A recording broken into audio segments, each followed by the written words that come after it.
So ito isang bag na nagawa nila ngayong araw na to, no?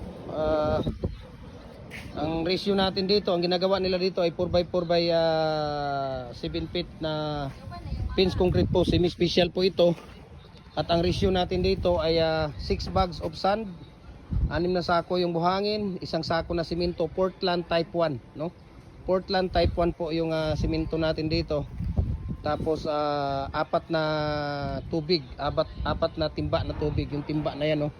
Ayan, at saka yung timba na yon, yun. Yung timba na yon, no? 4 na timba na tubig. Ayan. Tapos ang palabas natin dito ay tawag dito sa 6 feet ay 8 piraso, sa 7 feet 7 piraso, sa 8 feet 6 na piraso, no? Na semi-special na pins concrete post. Tapos yung bakal natin dito na ginagamit, yung bakal na nilalagay natin sa loob, ito yung mating art natin, 8mm po siya, no? At ang pangtali natin na tie wire ay number 16 na tie wire ang tawag dito. Tinatali natin dito. Tapos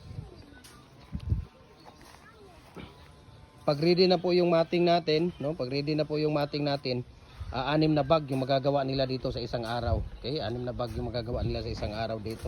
So itong molder natin, we can ship nationwide, Luzon, Visayas, Mindanao. Kahit sang sulok mo kayo ng mundo, kayang abutin ang ating cargo. 4x4 by 8 feet, adjustable na po siya. Pwede ka nang gumawa ng 3 feet, 4 feet, 5 feet, 6 feet, 7 feet hanggang 8 feet po, no? At lifetime use na po ito dahil ang steel plate na ginagamit natin dito ay 4mm ang thickness. Kaya napakakapal po ito, no? Pagkatapos gamitin maghapon, hugasan ang loob ng molder. Tapos kinabukasan maglalagay ulit ng used oil. Okay? So sana nagustuhan niyo itong video na to at nakatulong sa inyo. Paki-comment, paki-share at paki-like, no? Para marami pa tayong mga kababayan na matutulungan natin. Ayan. So dahil 7 feet lang ginagawa natin at 8 feet yung molder natin, maglalagay tayo ng pangalso dyan. Okay? So maraming salamat po sa inyong lahat and God bless po.